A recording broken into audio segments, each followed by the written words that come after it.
Come see us on tour. We're going to be in Baltimore, Hartford, Connecticut, Syracuse, Atlantic City, Levittown, New York, Cohoes, New York, and Providence, Rhode Island. Go to jimmydore.com for a link for tickets. I'm Aaron Maté, sitting in for Jimmy Dore, and we're here with John Mearsheimer, the R. Wendell Harrison Distinguished Service Professor at the University of Chicago, leading political scientist and international relations scholar. And John, Steve Witkoff, the top Trump envoy, made some really important news this week on CNN, when he not only said that he believes that Russia was provoked in Ukraine, but he also said that the peace talks that Russia and Ukraine had in the spring of 2022 could be a guidepost for the new peace talks that the U.S. wants to see happen to end the Ukraine war. This is Steve Witkoff. Have indicated that they are responsive to an end to this. There were very, very what I'll call cogent and substantive negotiations framed in something that's called the Istanbul Protocol Agreement. We came very, very close to signing something, and I think we'll be using that framework as a guidepost to get a peace deal done between Ukraine and Russia, and I think that will be an amazing day.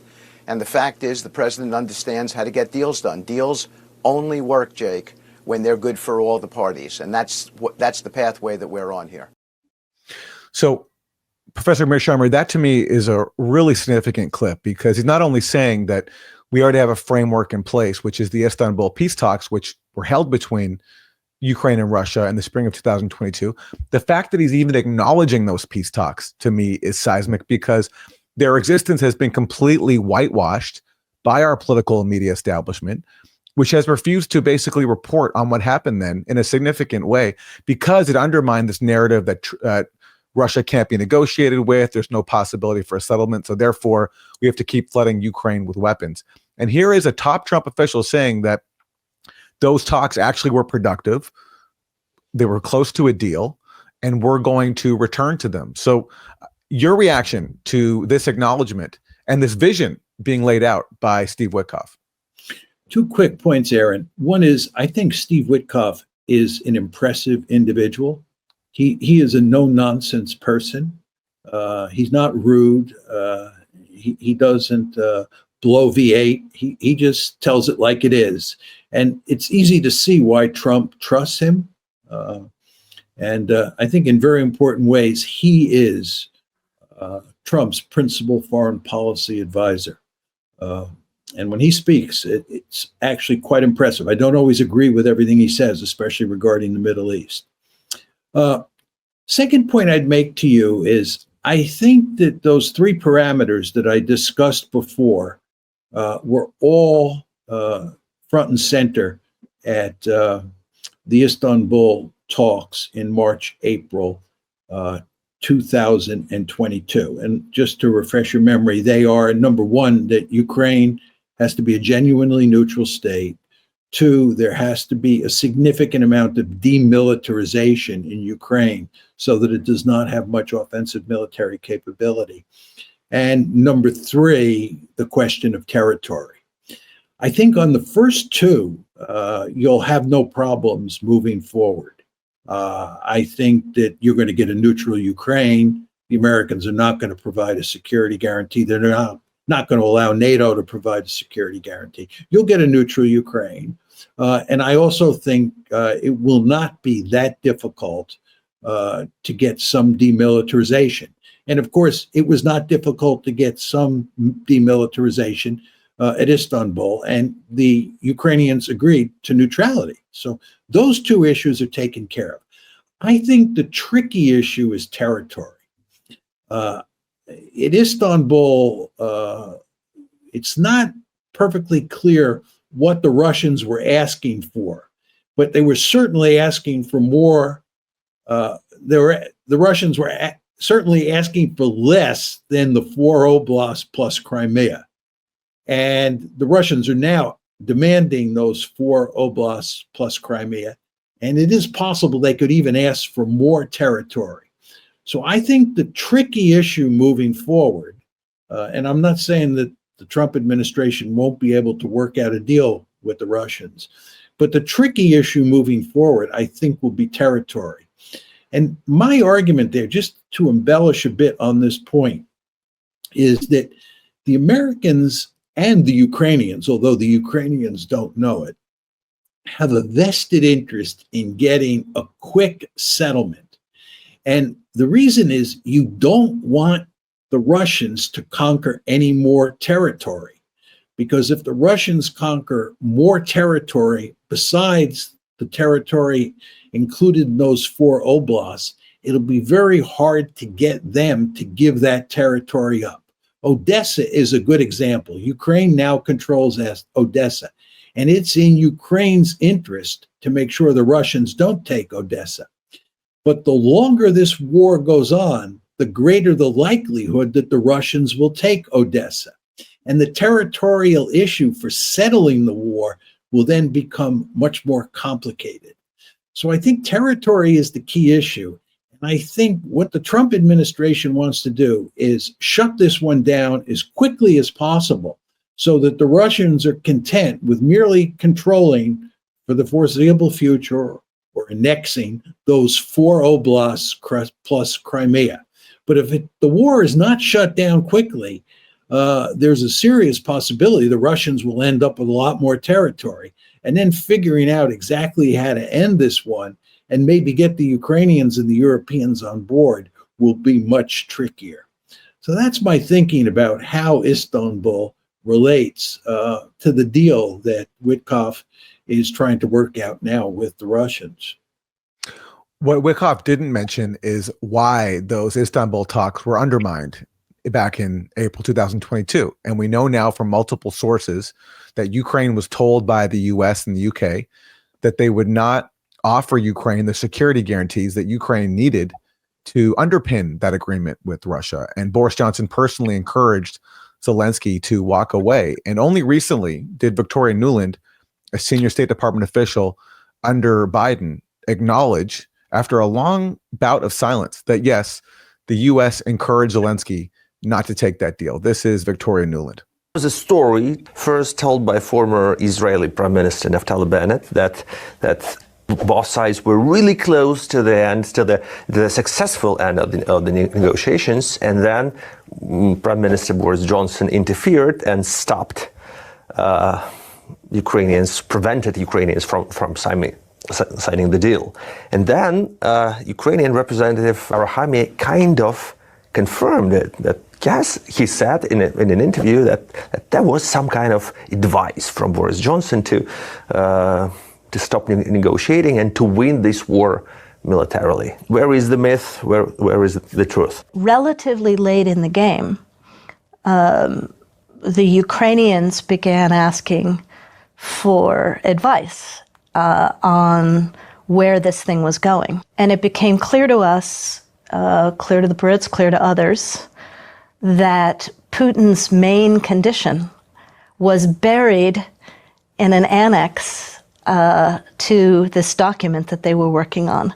Mm-hmm. And it included limits on the precise kinds of weapon systems that Ukraine could have after the deal, such that Ukraine would basically be neutered as a military force. And there were no similar constraints on Russia. Russia wasn't required to pull back. Russia wasn't required to have a buffer zone from the Ukrainian border, wasn't required to have the same constraints on its military facing Ukraine. And so people inside Ukraine and people outside Ukraine started asking questions about whether this was a good deal, and it was at that point that it fell apart. So people inside of Ukraine and outside of Ukraine, by which she means, I presumably the U.S., started asking questions, and then it fell apart. So, Professor Mearsheimer, what do you make there of her explanation that if Zelensky had accepted this deal, it would have neutered Ukraine, in her words? And what do you make of the fact that, or the possibility that if this is the guidepost, as the Trump administration now says, for future talks, where does that leave Zelensky, who will have walked away from a far better deal than he will ever get now?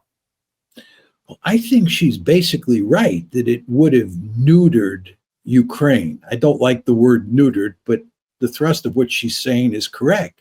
As I said before, the Russians insist that Ukraine not have significant offensive military capability. There's going to have to be some significant demilitarization of Ukraine.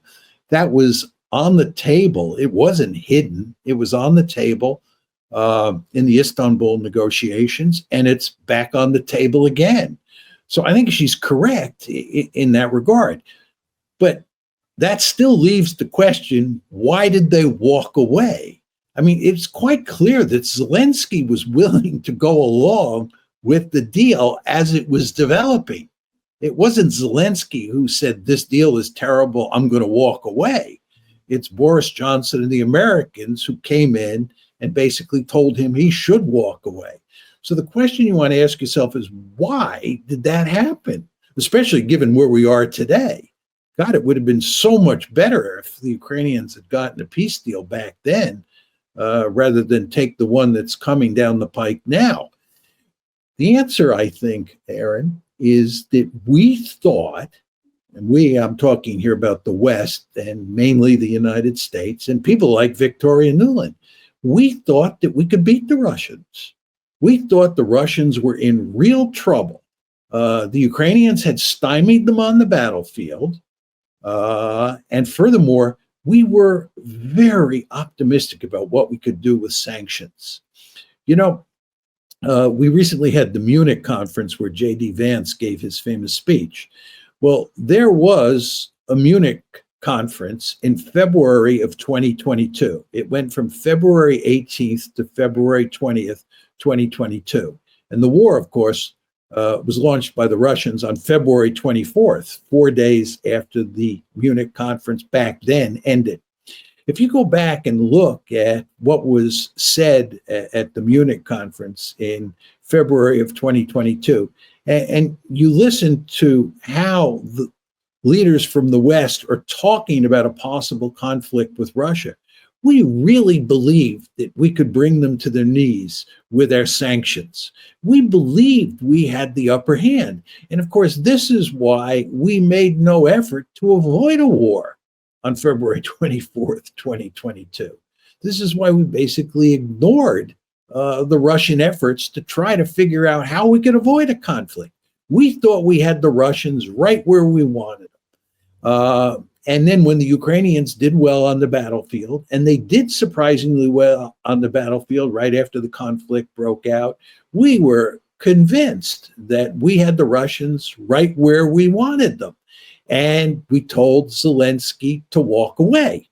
Now, to take this a step further, Aaron, I'm sure you remember that fall of 2022, after the Ukrainians had two successful offensives, one in Kherson and the other in Kharkiv, where the Russians had given up a lot of territory.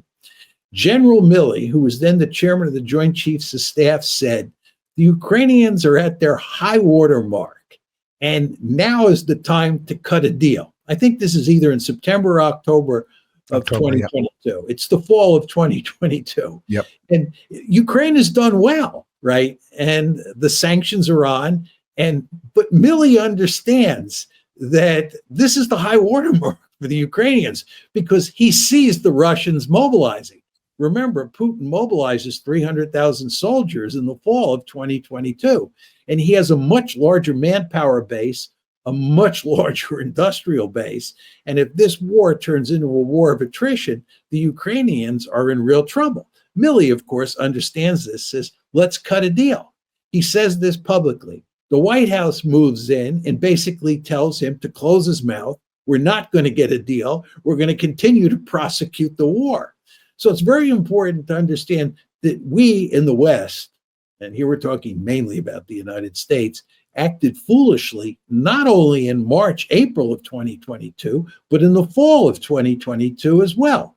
And then, of course, as I've said before, in 2023 and in 2024, the tide turns. Milley is proved correct. The Ukrainians had reached the high water mark. And then as the war dragged on, And as it's dragging on now, the situation just gets worse and worse for Ukraine because they did not have an industrial base that could compete with the Russian industrial base. And the Western industrial bases couldn't make up for the lack of a powerful industrial base in Ukraine.